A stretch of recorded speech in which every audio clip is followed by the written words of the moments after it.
থেকে 7 বছর আগে আমরা এই জিরো পয়েন্টে উপস্থিত হয়েছিলাম শাহজাদপুরে সাংবাদিক শিমুল হত্যার প্রতিবাদে মানববন্ধন নিয়ে।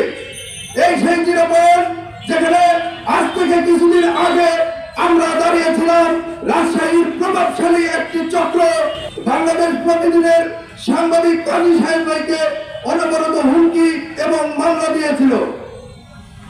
বিভিন্ন সময় এই জিরো পয়েন্টে সাংবাদিকরা তাদের দাবি উপস্থাপন করে, কিন্তু সরকারের প্রভাবশালী মহল সেই দাবি দেওয়ার তোয়াক্কা না করে কালো আইনের প্রভাব দেখিয়ে আজকে আমাদের সাংবাদিকদের কণ্ঠ রোধ করার জন্য বারবার সামাজিক যোগাযোগ মাধ্যমকে বেছে নিয়েছে। আজকে আমরা দেখতে পাচ্ছি সামাজিক যোগাযোগ মাধ্যম সোশ্যাল মিডিয়া ফেসবুকে একটাই সংবাদ ঘুরে বেড়াচ্ছে, ওকে পেটাতে হবে। বিভিন্ন সংবাদ গণমাধ্যমে আমরা দেখতে পাচ্ছি ওর কণ্ঠ রোধ করতে হবে, ওকে পেটালে অন্য সাংবাদিকরা আর কোনো কথা বলতে সাহস পাবে না।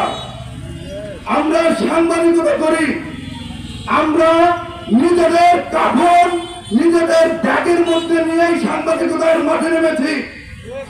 প্রশাসনের যারা উচ্চতর দায়িত্বে আছেন, যারা সাংবাদিকদেরকে হেয় প্রতিপন্ন করেন, বিভিন্ন সময় বিভিন্ন ভাবে আপনাদের স্বার্থের বিরুদ্ধে সাংবাদিকদের কোন লেখা, সাংবাদিকদের কোন বক্তব্য, সাংবাদিকদের কোন নিউজ দেয়, তখন আপনারা কৌশলে মোবাইলটা কেড়ে নেন, আপনারা কৌশলে গাড়িতে তুলে নিয়ে নির্যাতন করেন।